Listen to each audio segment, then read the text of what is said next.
Hello. Hello. Welcome to part 2 of last week's weekly wrap-up. We're already almost halfway through the second week, but it's been one Better late than never. That's right. All right, so here we go. We really love doing these for you guys too, and your questions are always great. Okay, so we are going to start with Corey's question based what? Tension in the court.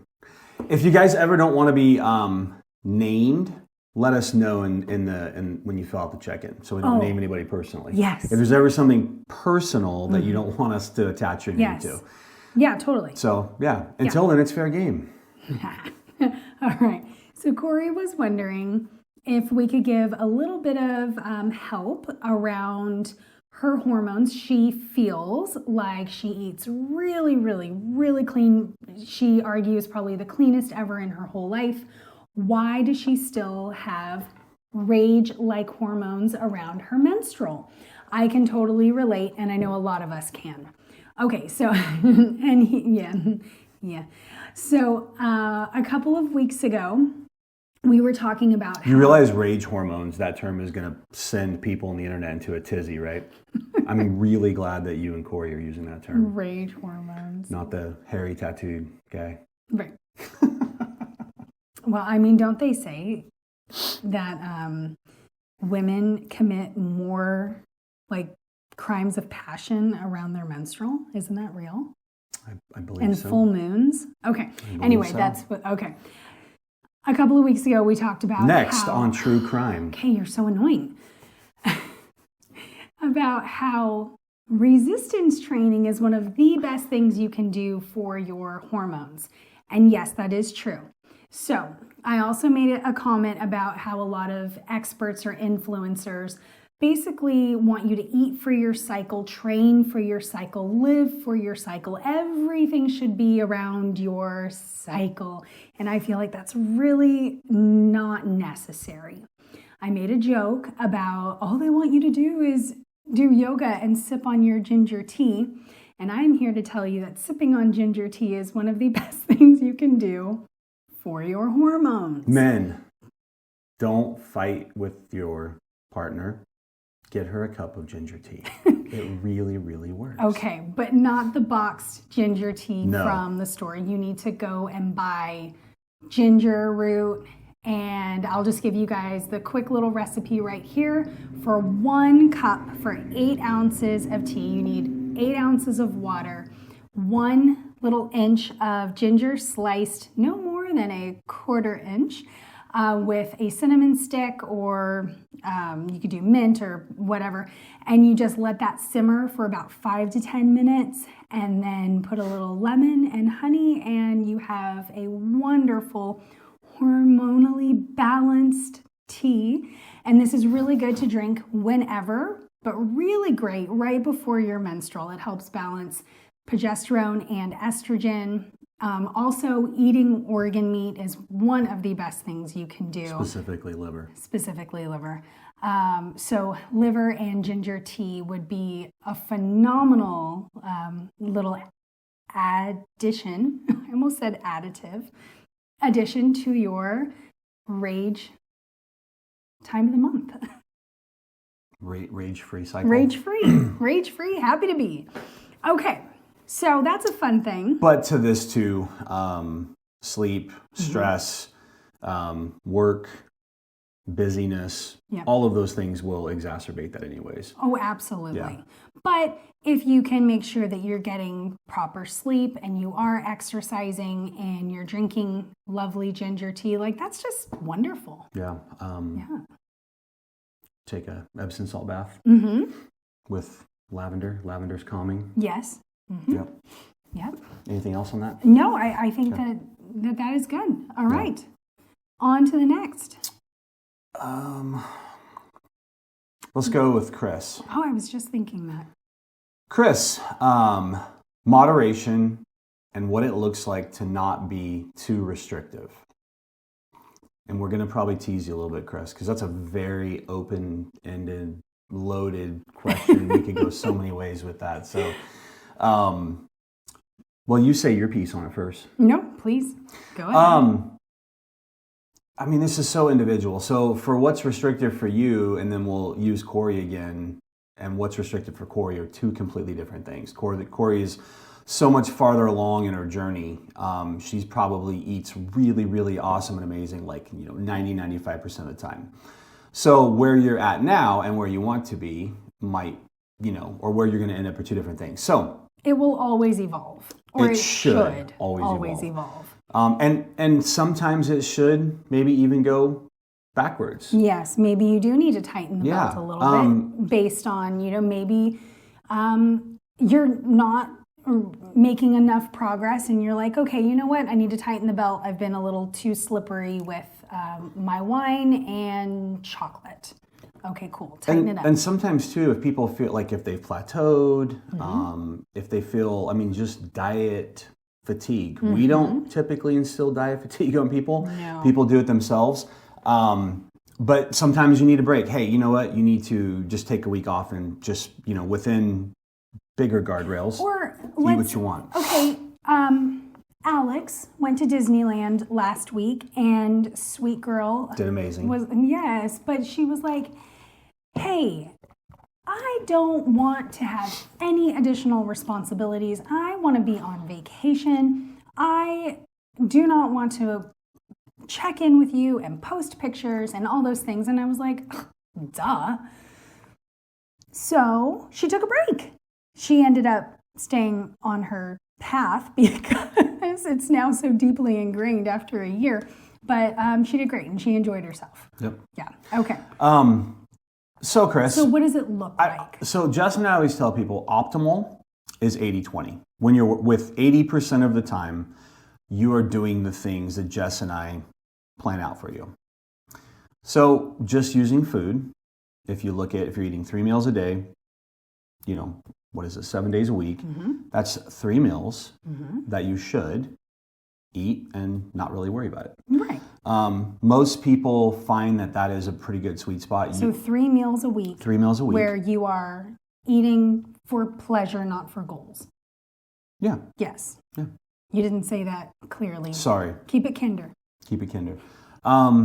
So if you're 50-50, getting you to 80-20. But again, some people have so many just mental issues around food, like not being too restrictive. And eating is not supposed to feel restrictive in our heads, right? Like you're supposed to just eat the right foods. Now, with that being said, if you want to eat, ice cream every night, or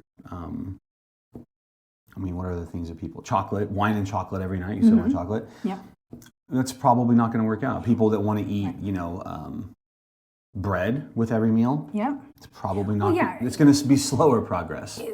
And you can still make progress, but it might be a little bit slower. Slow progress is still progress. It sure as hell is. But then you have to be really, really real to yourself. What do you want? Do you want to get to your goal a little bit faster? Do you want it to be a little bit slower and you enjoy every moment of it? Fine. And so it really is so individualized. Here's a funny thing, and it's within the same, it's not food, but it's just with working with us, is we had somebody yesterday, we're talking about their sleep, and they were sleeping 4 or 5 hours, now they're sleeping, 7. But their sleep is, 11, 12 till 7 in the morning, right? And she said, well, what if I don't want to go to bed earlier? And I just posed the question, how important is it for you to get towards your goals?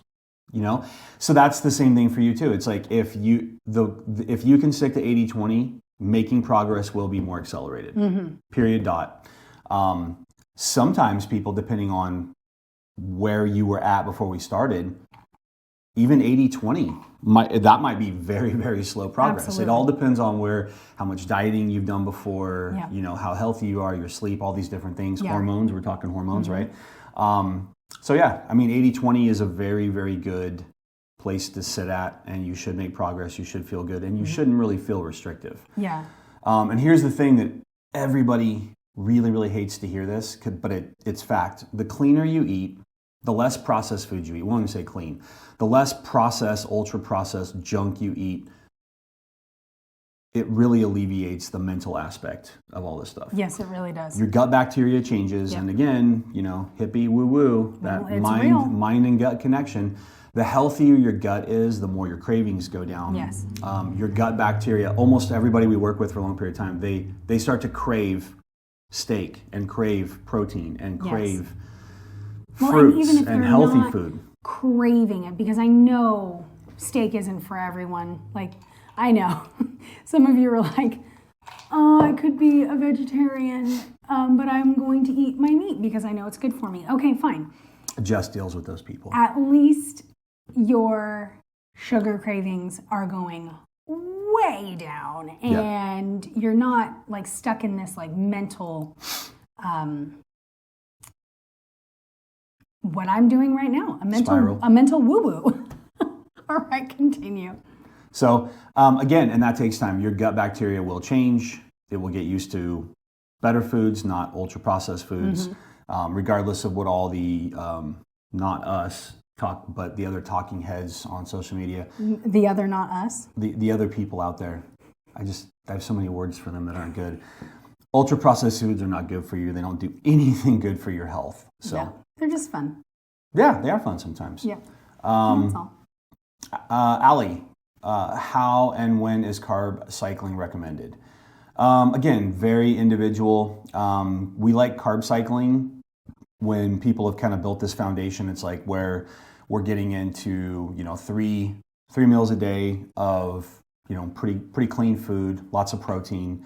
Carb cycling, where we tend to do it most is carb manipulation, is when people want to get into bathing suit weather, which is if you have coming up soon. A very specific goal. Let's pick on Jenny Kalodi. Jenny has this beautiful genetic disposition towards a six-pack. Towards having abs. She has abs. Her father is probably, what is he, in his 60s, 70s now? Well, he is well into his grandfather years. Great shape. And I am sure that man is still walking around with a six-pack. Jenny inherited that from dad. Jenny has a very long torso. She's very tall. Anyway, she lost her abs at one point. The goal was, I need them back. And she was going to Hawaii, and we were like, okay, cool, let's make it happen.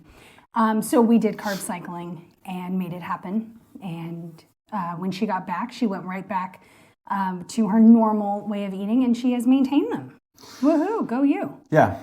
And there's many different ways to carb cycle. There's good ways and bad ways.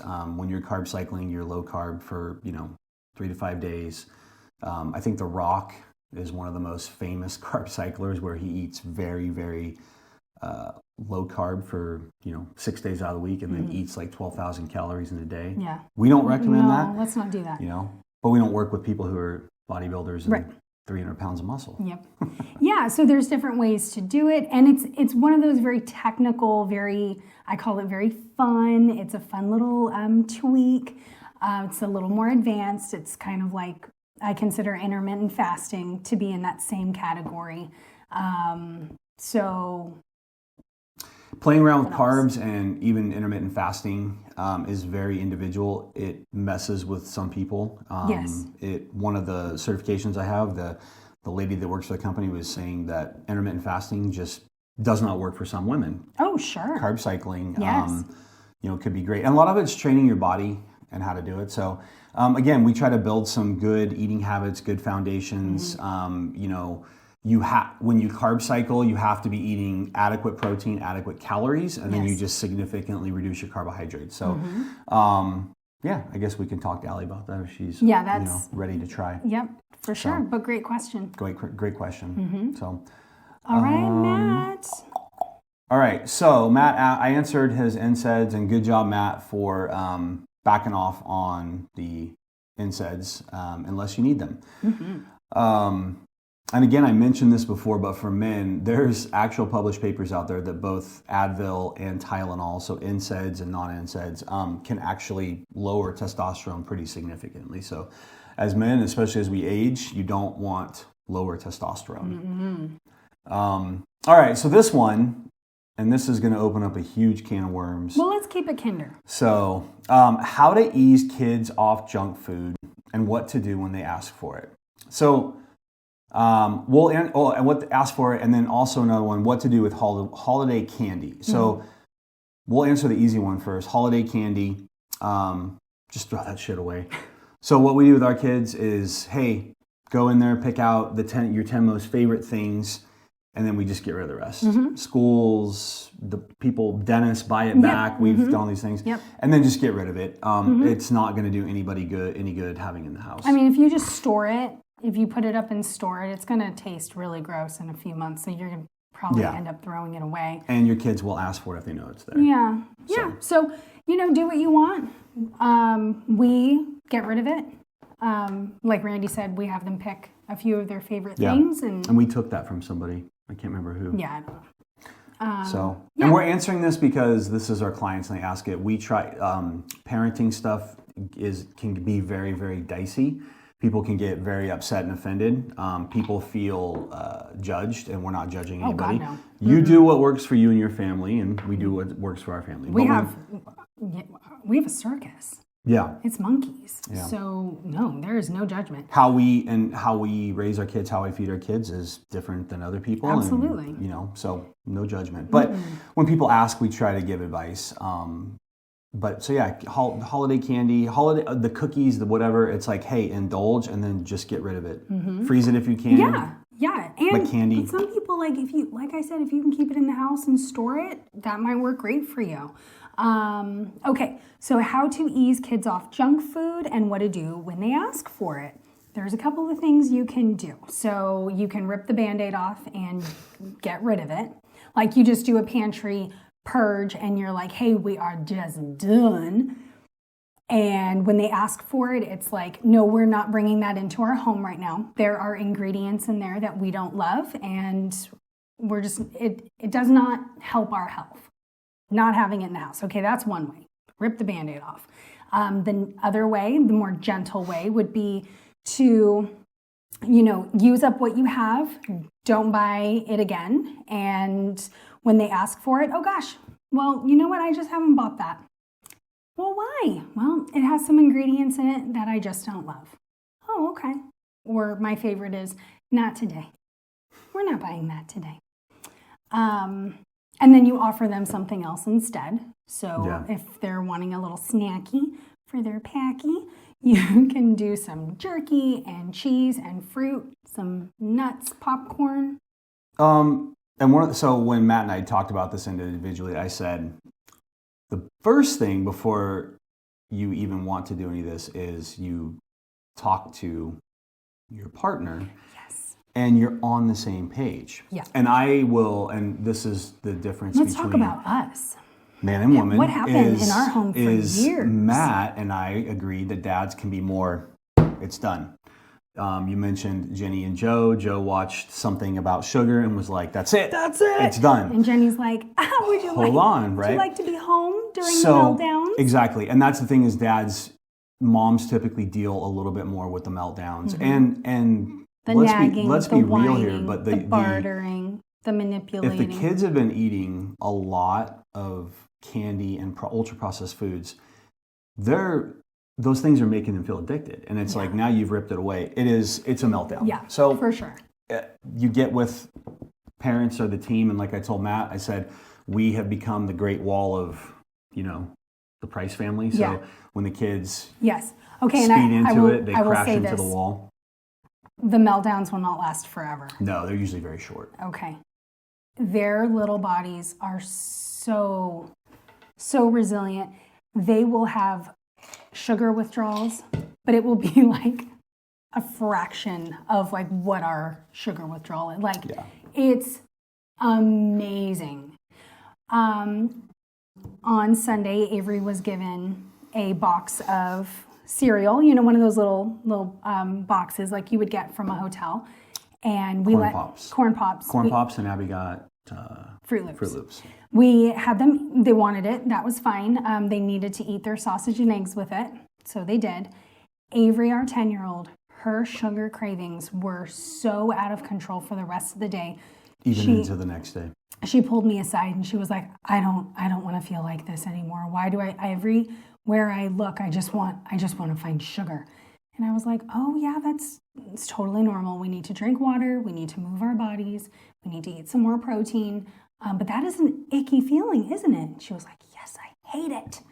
Anyway, it was gone in a couple of days, and here we are. Now and that just goes to show you how individual all of this stuff is for people too. It's like Abby she had some cool, it was great, and then didn't really act any different, didn't ask for any more treats or anything. So and then years ago, Randy was on the no processed snack train way before I was. I would buy veggie straws and gluten-free pretzels, and I was really big on popcorn, gluten-free crackers. Lots of gluten-free crackers and sweet potato crackers and pirate booty and fruity snackies, organic. And everywhere we went, we always had snackies. And it drove him nuts. And I was like, oh, you just don't understand. Their little bodies are just growing. And he's like... That is how she sounds when certain topics in my head.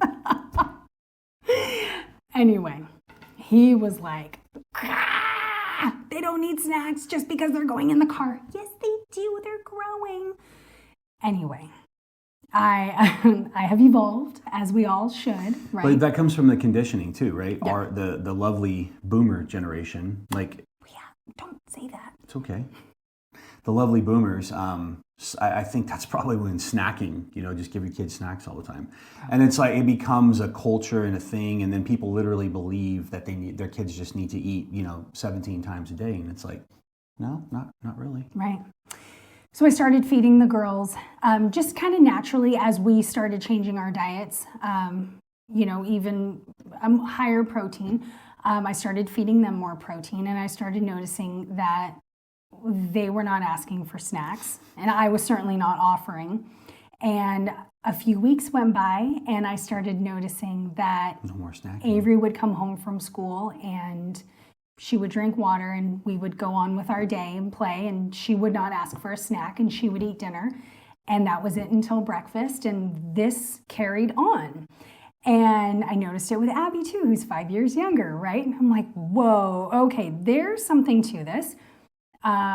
So children actually don't need snacks like we've been trained to think, right? Little 100 calorie, 80 calorie snack packs. And for context too, we have one of the most active 5-year-olds you will ever see. We have a hard time getting her to walk. Yes. So she would rather bear crawl and run and hop sprint and skip everywhere. So anyway, so my point is, of course, if your children are hungry, feed your children. But we don't need to constantly give them a snack every hour or every single time they ask for a snack. They can drink water and move on, and they're going to be fine for another hour. Okay, so was that too long-winded? No, this is a long-winded subject. That's why we saved it for last. The other thing is too, is like Jess was saying, is I'll say it very simplistically. Like, what are you saying, 5th grade? Is just tender. Feed your kids way more of the good stuff and way less of the bad stuff. And yes, I'm going to say bad because ultra-processed foods are bad. And all those little crackers and cookies and everything. There's an argument. Are they even really food actually? If you feed them more turkey and more cheese and more fruit, and I'm talking like a borderline adult size amount of protein and fat, they will not ask for the other stuff. Yeah. Our kids' lunches look like 2-3 ounces, 4 ounces of turkey, some cheese, some blueberries, and that sometimes that's it. And then they are good. Now today, you guys went swimming. They needed a little something when they got home. So they ate lunch. And listen, most of this, all these food companies, they are not making this food to make you and your family, your children healthy. They're doing it to turn a profit. These things are marketed towards kids. Doesn't mean they're good or healthy. Organic doesn't mean healthy. Your favorite. There's so many brands out there that they say they're healthy. If you guys ever want to go look about what you're feeding your kids, look up the Environmental Working Group. One of our clients, she was buying the hippiest, snacky crackers, and those happen to have high levels of glyphosate in them. And so, if you're not sure what glyphosate is, glyphosate's Roundup. There's Roundup. $1 billion lawsuits right now. Yeah. So it's kind of weed, in the news. Weed killer? Yeah, weed killer. So yeah, I mean, again, feed your kids fruit, meat, real food, like you eat. Shop. Your kids should eat the way you eat. Shopping the outsides of the grocery store. They will. It's cheaper. Yeah. Meat gets a bad rap, but if you look at like the per ounce cost, and I've done it at Costco. Meat gets a bad rap for price. Yeah, meat's more expensive, right? That's the whole thing. When the socioeconomic status of people. Yes. Look at the per ounce cost. Go to Costco and look at the per ounce cost of their ground beef, the Costco brand, and then start looking at the per ounce cost of all of the garbage, the crackers, the snackies, and you'll be shocked. So ultra processed food actually ends up being more expensive on a per ounce basis, and doesn't really have any nutritional value. So. Yeah. So recap, get a plan with your spouse. The slow process and feeding your kids more of the good, healthy stuff, it works better. Yeah, it works. And one person started crying because she was like, how do I feed my kids less food? I said, you can less junky food. Like they eat snacks and it's just processed all the time. And I said, well, you start by controlling when they're home. And you just try to feed them more of the good stuff. And by default, they should eat less of the not so good stuff. Yeah. And she, literally crying, said, "This makes me feel lost. It feels overwhelming." Yeah. Start small. All these there's really good recommendations of like what added sugar should be for children. I think it's like 14, 15, 16 grams until they're like 14, 15 years old. And people were like, "How do you do that?" Right. So, well, I mean, you can. It is overwhelming. Well, I think one of the easiest things to do is like start with if they consume a lot of like juice or what are those Capri Suns? The easiest thing to do is get rid of liquid calories. Cut liquid calories, and then from there look at like candies and things like that. Okay, that can go. And, save dessert for one night a week. Okay, cool. Yeah. And then you can tackle snacks. Those little snacky foods. Man, that is hard to cut. But again, eat more make the meals bigger. Yeah. More protein. And snacks will become less frequent. Yep. So, totally. Did we cover everything? I think so. All right. If we missed anybody's questions, let us know. Yep. And we'll do another one of these this week. In a couple days. A few days. All right. Bye. Bye.